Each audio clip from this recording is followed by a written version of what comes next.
Some time ago, my daughter asked me to write down something about my life. It seems like an insurmountable task, but I thought I'd give it a shot in the form of this series of videos. Both of my parents grew up in Grand Junction, Colorado. My mom was one of 7 children being raised by a single mother during the Great Depression. My mom's mother, whom we called Nanny, scratched out a living by sewing and doing other people's laundry. My mom told me that hobos would come to the back door and Nanny would always find something for them to eat in spite of their struggles. My mom was very frugal and anxious about money for the rest of her life. I never knew my maternal grandfather. My dad grew up with both his parents, along with 2 brothers and 2 sisters. His dad worked heavy construction. My dad told me that during the summer months, his dad, flush with cash, would buy a car only to be forced to sell it in the winter to take care of the family.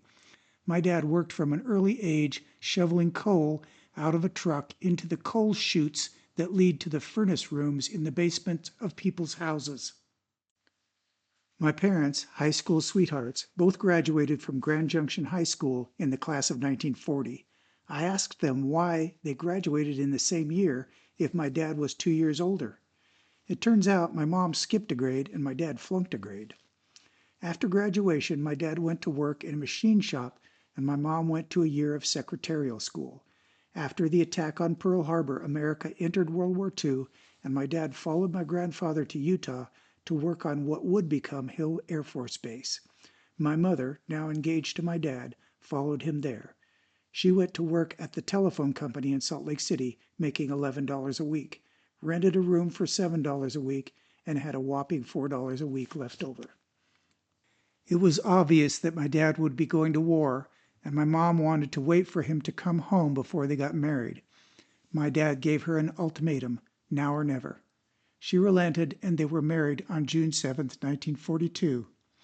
When my dad passed away in 2012, they had been married just a couple of months short of 70 years.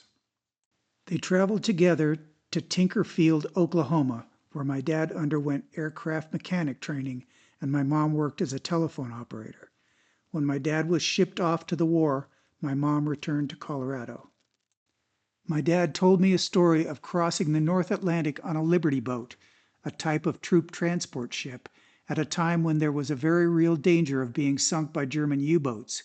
His ship was part of a large convoy that was zigzagging across the North Atlantic. The engine on his ship failed. The rest of the convoy sailed off, and they were left alone in the middle of the freezing North Atlantic. Eventually, the engine was repaired, and they sailed on alone to Scotland. He spent the next 2.5 years at an airbase in England as a mechanic. I think he mostly specialized on repairing landing gear and variable pitch propellers. My dad always downplayed the danger that he was in. He told me that some bombs dropped on his airfield, but they were way over on the other side of the field. He only flew once on a B-17 maintenance test flight. At one point, a crew was looking to recruit a turret gunner, but his legs were too long to freely move the gun.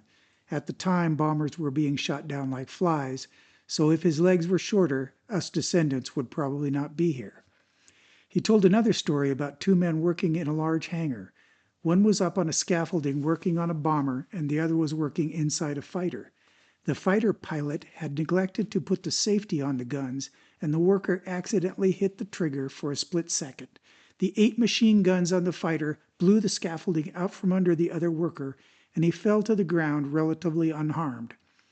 During his brief periods of leave, he visited London and the Isle of Man.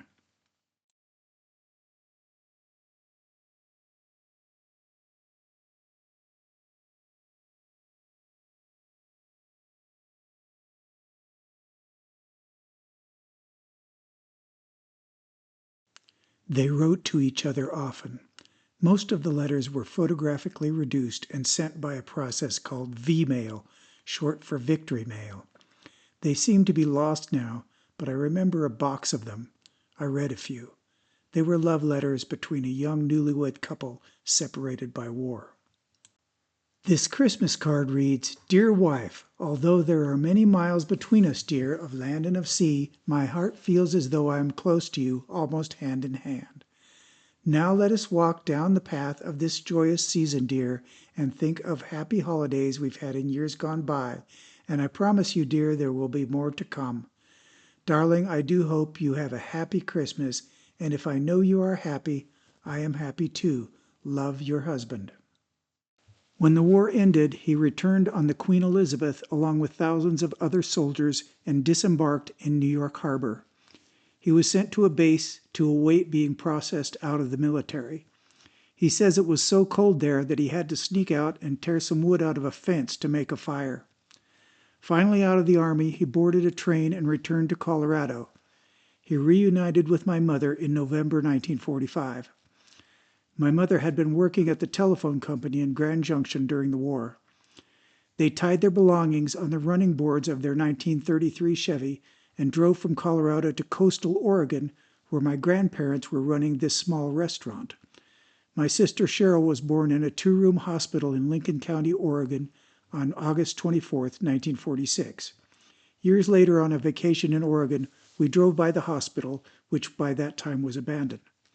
Sometime after Cheryl was born, they moved to Southern California, where my mom went back to work as a long-distance telephone operator at Pacific Bell, and my dad went to work at a General Motors car factory, and later at U.S. Gypsum Company, a building materials factory.